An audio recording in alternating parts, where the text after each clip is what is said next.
എണ്ണമറ്റ ഭ്രൂണഹത്യകളും. അത് കഴിഞ്ഞ് ആ ഭ്രൂണഹത്യകൾ ഏതൊരു വിളനിലത്താണോ, ഏതൊരു മാതാവിൻ്റെ ഗർഭാശയത്തിലാണോ നടന്നത്, ആ യുദ്ധപ്പറമ്പിൽ മറ്റൊരു കുഞ്ഞ് കൊള്ളുമ്പോൾ കഴിഞ്ഞുപോയ ഭ്രൂണഹത്യകളുടെ വടുക്കൾ, ഹിസ്റ്ററി മാതാവിൻ്റെ മസ്തിഷ്കത്തിൽ നിന്ന് ജനിക്കുന്ന കുഞ്ഞിലേക്ക് ഈ സമൂഹത്തോടുള്ള പ്രതികാരമായി ജനിക്കുമോ എന്ന് വൈദ്യശാസ്ത്രം ചിന്തിക്കേണ്ട സമയം അതിക്രമിച്ചു കഴിഞ്ഞിട്ടുണ്ട്. ഒരു ജനതയുടെ മൊത്തം വികാരങ്ങളും ഒരു മണ്ണിൻ്റെ മൊത്തം സ്വഭാവങ്ങളും ഒന്നും പരിഗണിക്കാതെ അനുമതി നൽകുകയും അതൊക്കെ പുരോഗതിക്കാണെന്നും അത് ഞാൻ കണ്ടെത്തിയവനാണെന്നും അഭിമാനിക്കുകയും അതിനുവേണ്ടി ആശ്ലേഷങ്ങൾ ഏറ്റുവാങ്ങുകയും ചെയ്യുന്ന ഒരു ജനതയ്ക്ക് ഇതിൽ കൂടുതലൊന്നും പ്രതീക്ഷിക്കാൻ അർഹതയില്ലെന്നുള്ളതാണ് വസ്തുത. മഹാഭാരത യുദ്ധമെന്ന യുദ്ധം പോലും 8 പ്രാവശ്യം ഓരോ കുഞ്ഞിനെ കടലിലേക്ക് വലിച്ചെറിഞ്ഞ ഒരു അമ്മയുടെ 7 പ്രാവശ്യം വലിച്ചെറിഞ്ഞ് 8ാമത് ജനിച്ചൊരു പുത്രൻ്റെ തീരുമാനത്തിൽ നിന്ന് മാത്രമുണ്ടായി വന്നതാണ്. നടുക്കടലിലേക്ക് തൻ്റെ ഗർഭാശയത്തിൽ നിന്ന് വലിച്ചെറിയുന്ന ഓരോ കുഞ്ഞിൻ്റെയും ജീവൻ ഒടുങ്ങിക്കഴിഞ്ഞ് ജനിച്ചു വരുന്ന ഒരു പുത്രനിൽ നിന്നും മറ്റും എന്താണ് പ്രതീക്ഷിക്കാൻ പറ്റുക നാളെ? അവർ തന്നെയല്ലേ ഭീഷ്മന്മാരെല്ലാം?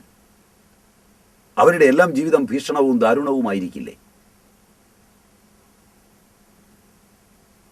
ഈ ചോദ്യം ബാക്കി വരിക.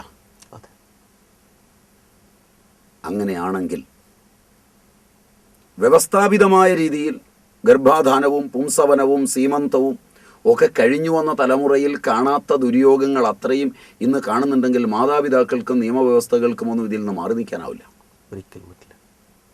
ചുരുങ്ങിയ പക്ഷം അന്നത്തെ ജീവിത രീതിയെക്കുറിച്ച് പോലും പഠിപ്പിക്കുന്നത് അനാശാസ്യമാണെന്നും അത് മതപരമാണെന്നും വർഗപരമാണെന്നും അത് മുഴുവൻ മാറ്റിവെച്ചുകൊണ്ടുള്ള ഒരു നൂതന പദ്ധതി തന്നെ വേണമെന്നും നിർബന്ധം പിടിക്കുമ്പോൾ തങ്ങളുടെ പാരമ്പര്യത്തിലെ കാര്യങ്ങൾ പഠിക്കാൻ ന്യൂനപക്ഷങ്ങളെയും മറ്റുള്ളവരെയും അനുവദിക്കുകയും ഇത് പഠിക്കാതെ വരികയും ചെയ്യുന്ന ഒരു ജനത എങ്ങനെ അപകടകാരികളായി വളരും? അവരെ കണ്ട് എങ്ങനെ മറ്റു സമുദായങ്ങൾ തകരും? ഒരുതരം സർവതന്ത്ര സ്വാതന്ത്ര്യം തോന്നിവാസമായി വളരുമ്പോൾ ഭരണാധികാരികൾക്ക് എങ്ങനെ ഇതിനെ നിയന്ത്രിക്കാൻ പറ്റും? അച്ചടക്കം അവനവനുണ്ടാക്കേണ്ടതാണ്. അച്ചടക്കം അവൻ്റെ സംസ്കാരത്തിൽ നിന്ന് രൂപാന്തരപ്പെട്ടു വരേണ്ടതാണ്. അച്ചടക്കമില്ലാത്തവർ കൂടുതലുണ്ടായാൽ മാത്രമേ പ്രശ്നങ്ങളെ സങ്കീർണമാക്കുവാനും യുദ്ധക്കളത്തിലേക്ക് നയിക്കുവാനും കഴിയുകയുള്ളൂ എന്നുള്ളത് കൊണ്ട് ഭരണാധികാരികൾക്കും മാധ്യമങ്ങൾക്കും അച്ചടക്കമില്ലാത്തവരെ കൂടുതൽ വേണമെന്ന് ഉള്ളതുകൊണ്ടായിരിക്കുമോ ഈ പ്രശ്നങ്ങൾ ഇത്രയും സങ്കീർണമാകുന്നതെന്നും ചിന്തിക്കുന്നതിൽ വലിയ അപാകതയൊന്നും ഉണ്ടെന്ന് തോന്നുന്നില്ല.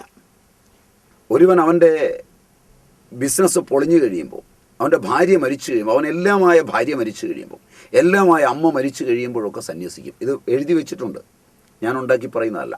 മനസ്സിലായി? അമ്മ മരിച്ച പട്ടടയിൽ നിന്നൊരുവൻ നല്ലവനായിത്തീരും.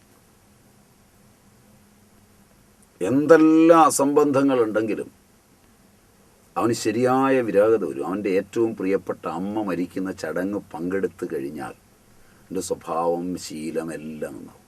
ഇതിന് ശ്മശാന വൈരാഗ്യമെന്ന് പറയും. മനസ്സിലായി? ഈ സൂതികാ വൈരാഗ്യവും ശ്മശാന വൈരാഗ്യവും അധികം നിൽക്കുകയില്ല. കാരണം നമ്മളുടെ ആഹാരം, മൈഥുനം, ഈ 2 എണ്ണം അനേക ജന്മസംസിദ്ധമായ അറിവാണ്. ആധുനിക ശാസ്ത്ര പഠിപ്പ് വെച്ച് നോക്കിയാലും പൗരാണിക ചിന്ത വെച്ച് നോക്കിയാലും പൗരാണിക ചിന്തയിൽ 84 ലക്ഷം ഭിന്ന ഭിന്ന യോനികളിൽ ഒരു പ്രാവശ്യമെങ്കിലും ജനിക്കണം മനുഷ്യനാകാൻ. കണക്ക് മനസ്സിലായി? ഞാൻ മനുഷ്യനായി ഇന്നത്തെ രൂപത്തിലെത്തണമെങ്കിൽ ഒരു ക്ലാസ്സിലും തോറ്റുപോകാതെ രണ്ടാമത് ആവർത്തിക്കാതെ വന്നാൽ തന്നെ 84 ലക്ഷം ഭിന്ന ശരീരങ്ങൾ എടുത്തു വേണം ഞാനിവിടെ എത്താൻ. ഞാൻ ആടായും പട്ടിയായും പൂച്ചയായും ഒക്കെ ജീവിച്ചതുണ്ടെന്ന് എന്നിൽ തന്നെ. ജനിതക പഠനങ്ങൾ വെച്ചാലും ഈ ആദ്യത്തെ മനുഷ്യൻ മുതൽ ഇന്ന് വരെയുള്ളതായ ജനിതക സ്മരണകൾ എന്നിലുണ്ടെന്നാണ് പറയുക.